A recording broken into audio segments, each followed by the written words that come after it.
नमस्ते India. Welcome to my YouTube channel.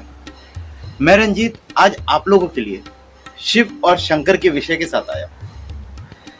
जैसे कि हम लोगों ने यह सुना ही है कि काफी लोग शिव शंकर कहते हैं,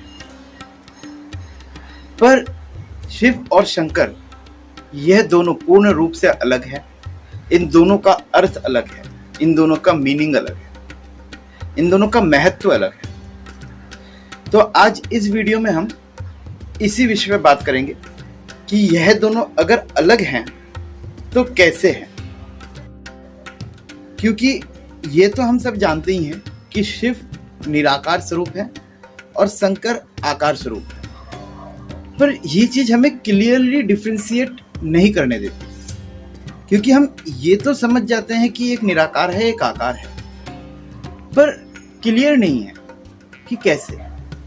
तो इसको जानने से पहले हमें शिव और शंकर के बारे में जानना। तो शिव क्या है? वह निराकार ब्रह्म है, वह सत्य है, इसीलिए सत्यम शिवम सुंदरम कहा जाता है। यानी कि सत्य ही शिव है और शिव ही सुंदर है। शिव निराकार अनंत है, यानी उनका कोई अंत नहीं, उनका कोई आरंभ नहीं। उनको महसूस किया जा सकता है पर उनको देखा नहीं जा सकता, उनको विचारों में रखा नहीं जा सकता, वह हमारे विचारों में भी नहीं समाते। यानी कि हम जहां तक विचार कर सकते हैं, जिस भी लिमिट तक हम अपनी कल्पना शक्ति को लेके जा सकते हैं, उससे आगे शिव है। यानी जहां हमारी विचार शक्ति खत्म होती है, जहां हमारी कल्पना शक्ति का अंत होता है, वहां से शिव आरंभ होता है। वह एक केंद्र है, हर सृष्टि के समस्त कण में, हर चीज में, हर शक्ति के प्रभाव का जो केंद्र है वह शिव है। और शंकर जी क्या है? वह एक आकार स्वरूप है, उनका एक परिवार है, वह कर्म से बंधे हैं।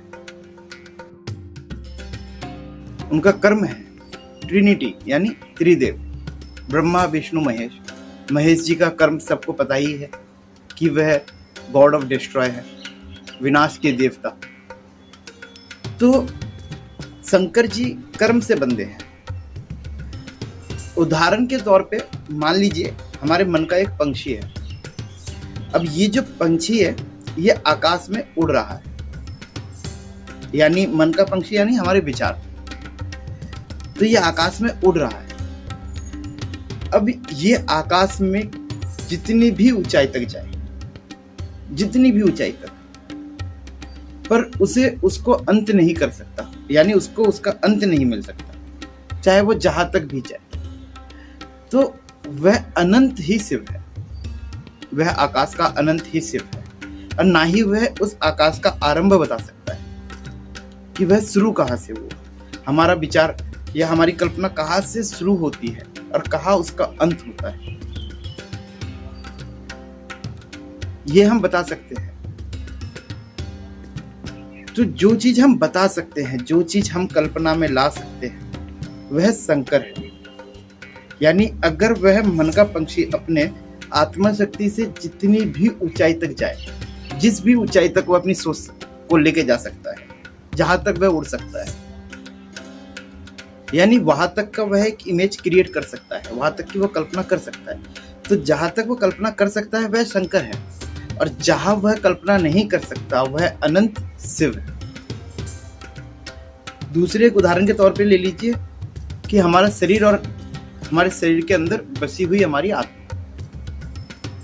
अब इस आत्मा को हम देख नहीं सकते, ना ही हम इसे छू सकते, पर यह है आत्मा सत्य है। उसी प्रकार शिव सत्य है, आत्मा की ना मृत्यु है ना जन्म है। तो उसी प्रकार शिव है, वह ना किसी कर्म से बंधे हैं, ना ही उनका आरंभ है, ना ही अंत है, ना ही जन्म है, ना ही मृत्यु है। आत्मा का कोई आकार नहीं है, शिव का कोई आकार नहीं। और वही हम अपने शरीर के बारे में कहें तो इसका एक आकार है, ये कैसे दिखता है, इसका क्या गठन है, ये हम सब देख सकते हैं, बता सकते हैं। यही शंकर है। यानी जिस चीज को हम अपने इमेजिन में ला सकते हैं, जिस चीज के बारे में हम सोच सकते हैं, वह शंकर है। और जिस चीज को हम सोच भी नहीं सकते, वह शिव है। शिव हमारे शरीर के अंदर है और यह शरीर शंकर है। यानी शंकर के केंद्र में जो बसा है वह शिव है। हर ऊर्जा के केंद्र में जो बसा है वह शिव है। शिव ही क्रिएटर है, शिव ही डिस्ट्रॉयर है। शिव ही बनाता है, शिव ही नष्ट करता है, और सबको शिव में ही मिल जाना है।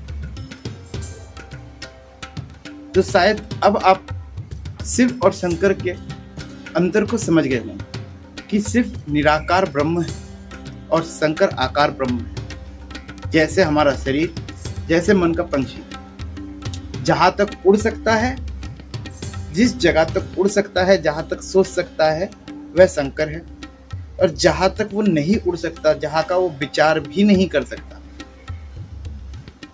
वह शिव है। वैसे ही हमारे शरीर में बसे आत्मा, यह शिव स्वरूप है। पर कैसा दिखता है या इसका अंत कैसे होगा, कोई नहीं बता सकता। तो वह निराकार ब्रह्म शिव है और आकार रूपी मन शंकर है, जिस चीज का हम विचार कर सकते हैं। तो आपको ये वीडियो कैसी लगी, आप कमेंट करके जरूर बताएं। और वीडियो अच्छी लगे तो आप लाइक एंड शेयर करें और चैनल को सब्सक्राइब करें। धन्यवाद।